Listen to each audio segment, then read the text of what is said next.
Hello, it's Peta from the Crafty Crusaders design team today. And I'm going to do a little bit of a different project with you today. I'm going to be using some Pebeo paints. You can see them at the top of my screen there. And I'm also going to be using Mepxy Markers, and I'm using them in a letter journal. Now, I will talk a little bit more about letter journals shortly, but the first thing I'm going to do is collage down some old book pages that I've got. I've got a book of quotes that I like to use, and I want to have strips of them like that. And I'm going to use some matte medium to collage them down, because it's still a good surface to be able to paint over, and it is a good adhesive, particularly on light surfaces like this. I mean, the letter journals only have photocopier paper, and so they're very thin paper, and matte medium is really good for thin papers and collage items like that, rather than heavy water-based glues. So I'm just going to finish that off and seal it all in and all the edges, and then I'm going to let that dry. So it's dry now, and I'm just going to take off the edges because I want this ragged kind of a ripped edge. And you can see that there's a couple of other pages in the letter journal. This is one I got back that had been lost for almost 12 months. And so it's a little letter journal that goes around as a swap all around the world, and all the swap partners do little bits of art in these journals. And the letter journal project is actually a concept that I created in 2014.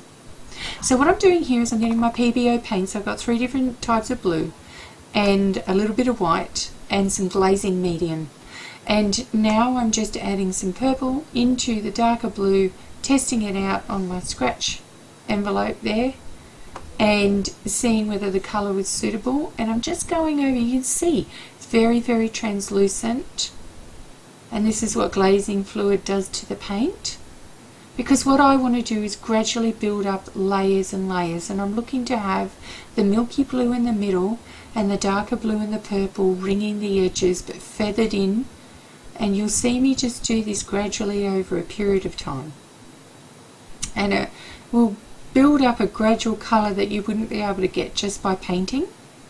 So I'm drying the first coat off because you don't want it to get streaky, so you've got to make sure that it dries off and seals. But these glazes are so thin, and they don't take that long to dry, particularly if you're feathering them out so that they're really thinly spread each time you apply them.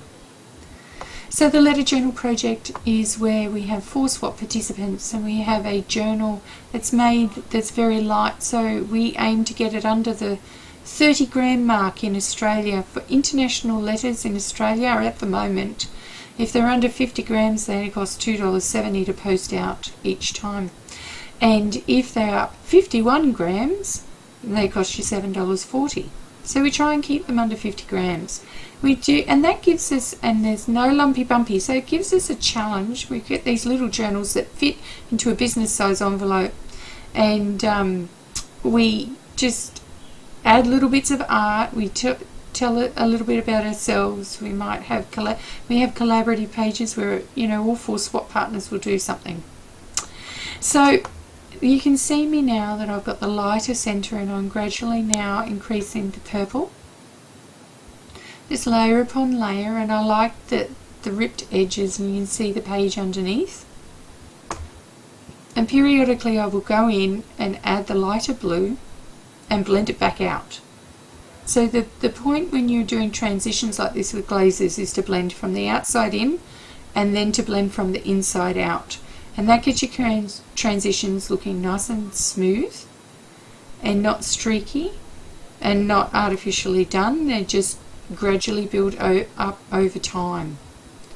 And this is a fun process. It takes a little bit of time, but not a lot of time, because I wanted to see the book text underneath, and I wanted to be able to still maintain all the colour values that I wanted, going from the deep purpley blue to the light blue in the centre.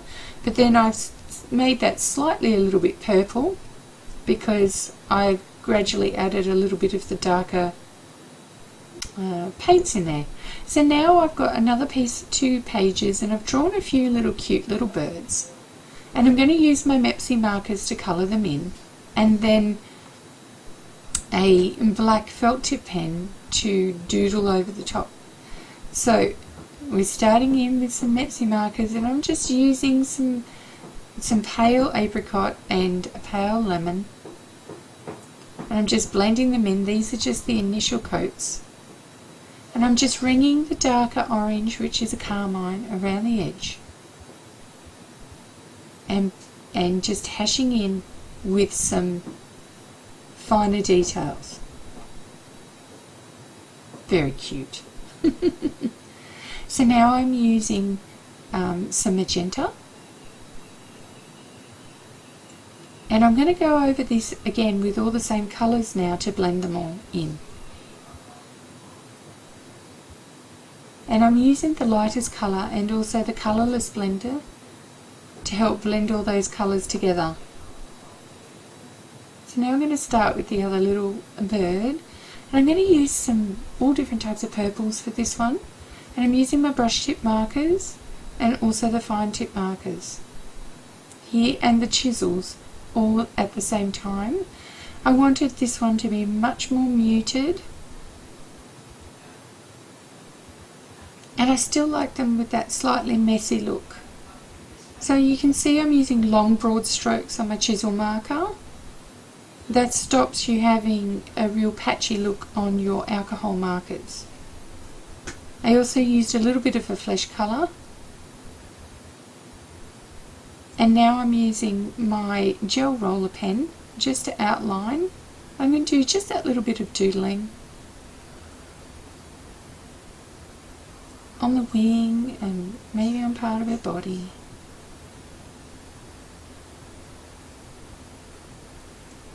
And I like the idea that she's just looking across.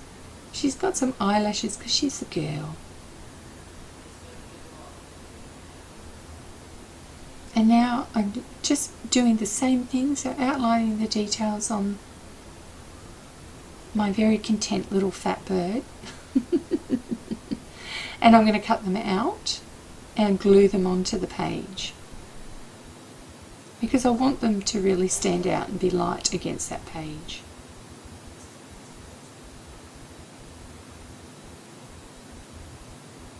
And you can see they've got no legs and no tails, and so these things I will doodle just shortly as soon as the glue is dry.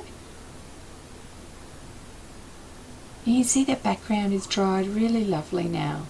Just gradual transitions, nothing really harsh in the transition between the light to the dark. So now I'm just doodling on tails and legs, putting extra details in, deciding how much is enough, doing a little bit more doodling of the tail.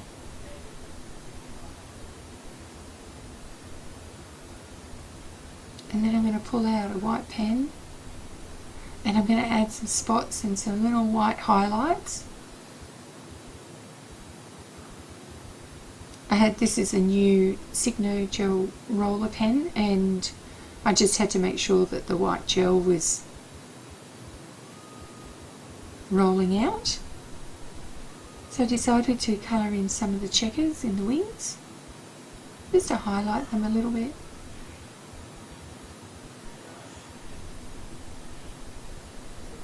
And these are just fine little details. Now I'm deciding that I'm going to doodle some grass at the bottom of the page, because I wanted the grass to be up around the legs of the birds. And they're just random little squirrels.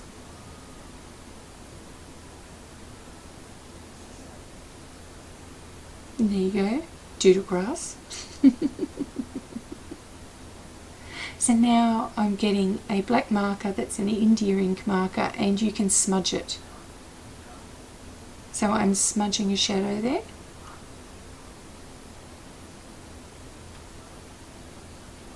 Making them look a little bit 3D.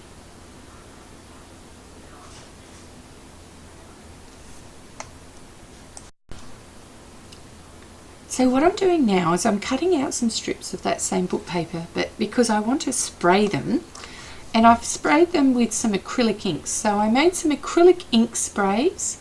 So I have used some Schmink inks and some other acrylic artist inks that I've got, and added some water into them and made some sprays, and these dry permanent and they have a lovely soft effect when you spray them. So now I'm just drying them with a heat gun. You can see that they're drying nicely. They're not really vibrant. They turn out a little bit pastel, but where the ink pools and it dries, you get dark spots. So then I decided that I wanted to ink the edges in black because I like to have those edges defined. So I'm just going around with a little bit of archival ink and a blender tool around the edge of all of those strips. And then I found a quote about birds, but not just about birds. It really resonated with me at the moment. I'm taking a couple of classes where some of the participants feel that they don't have the skills to do the class, and that the class is over their heads, and that their work's not as good as others. And I found a quote here that talks a little bit about that, basically saying that use what talents you possess. The woods are full of beautiful birds, and what would it be like if only the most talented birds sang? You wouldn't hear hardly anything. And how would they know? You know, the talent. You don't know until you show it, and you don't get and when you get the encouragement. So I love these little strips, and I always encourage people to use their own handwriting and to mix up capitals and lowercase and to have some fun with it. So I'm just going to glue that in.